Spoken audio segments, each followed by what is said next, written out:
A man arrested in his own home ends up in the operating room after a jail takedown. It happened at the Ross County Jail. A deputy slammed the man to the floor 4 minutes after he stepped into the pat-down room. Now, the man's son says that his dad left the jail with a broken neck. 6 on your side, investigator Tara Morgan now digging into this since November. You grabbed it, kid. I'm gonna call it. James Stewart flung to the floor by Ross County Sheriff's Deputy Timothy Clater, captured on jail surveillance. A Chillicothe police officer's body cam recorded this view. Don't pull away from me. Women there.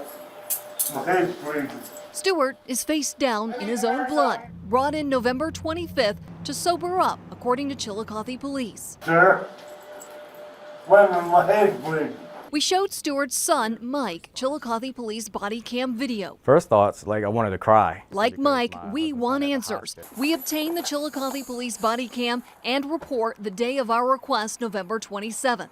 Ross County Sheriff's Office sent its video and requested documents January 10th, more than 6 weeks later. We were told jail administration was investigating. 3 requests by email for a sit-down with the sheriff went unanswered for 2 weeks. I'm with ABC 6 News. I'm trying to get in touch with Sheriff Lavender. After a 4th email interview request, the sheriff's office stated he would not speak yet as he has not decided on any disciplinary action. Knowing my dad, he was probably, back-talking, belligerent, whatever the case might be. But that still doesn't deserve a broken neck. Here's how James Stewart ended up at the jail. 911, where's your emergency? I need a squad, please. Any big dogs or anything? He's caged up. Stewart rooms with his ex-wife, Charlotte. Police and medics found him face down on the couch at their home. Charlotte couldn't wake him up after he slipped and fell. When his head hit the side of that, it hit that wood back there like that. Medics got him talking. How much did you drink today, sir? Do what? How much did you drink today? A couple beers, that was it. Sir, if you wish to bring Stewart becomes agitated with medics and police being in his home, asking questions. Medics explain they're trying to help. What do you think, I'm stupid? No, I don't. Police give Charlotte options after he refused treatment. Leave him home under her care or jail. I'll take him, sober him up, because if not, she'll tell you.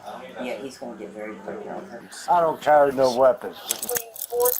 Officers arrest Stewart for disorderly conduct intoxication for his safety, according to Chillicothe police. The police chief says it's standard under those conditions. You're just going to be in here 8 hours and they're going to let you go. But his time in the jail lasted 20 minutes. Stewart never made it past the pat-down room. He left with medics to the hospital. My dad's not that big of a person to where you can't just tell somebody to, shut up, stop talking. Man, this is a crock of shit.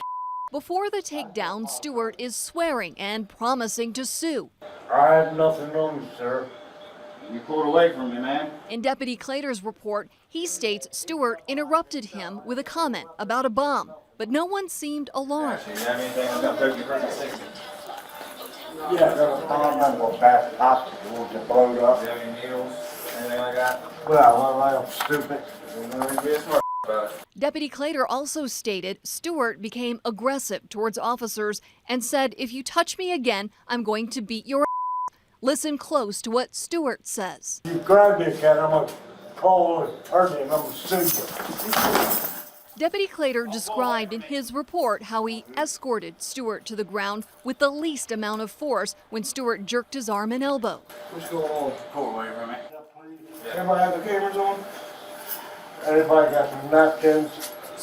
Deputy Clater's body cam wasn't on for the takedown. His video begins with the blood on the floor. The aftermath is also troubling to Stewart's son. You hear Stewart moaning, asking to stand up, and something to wipe his face. It's sickening to see a family member laying there in a pool of blood and people just standing there looking at him. Mike says his father returned home with 8 stitches in his forehead and in pain. How do you go in perfectly fine and now for the rest of your life you're going to have issues because you have rods and stuff in your neck that the doctor says you're not going to be 100% functional anymore? 6 on Your Side investigates, obtained through a source, the investigative report by the Ross County Sheriff's Corrections Division. We had been told it hadn't been completed. The report reveals Deputy Clater did violate the sheriff's office use of force and body cam policies, but was not believed to have malicious intent or a want to inflict harm. Deputy Clater stated he hip-tossed Stewart after he pulled away the second time, that he did expect more resistance due to the pulling away and comments, further stating he was unaware of what Stewart may do. There's so many news stories about excessive force daily that you would think that somebody would say, let me not do this. Mike calls the sheriff's report a win since they did see something was wrong, but believes corrections are needed, not just for his father's sake. I just want to bring this to light so where it doesn't happen again. Ben Cooper with Cooper Elliott Law Firm is representing the family. Cooper says they're trying to figure out the extent of James's injuries. He says the family wants the sheriff's office to take responsibility for the injuries and to make sure this never happens again. The sheriff will hear the case February 10th. Tara Morgan, 6 on Your Side, investigates.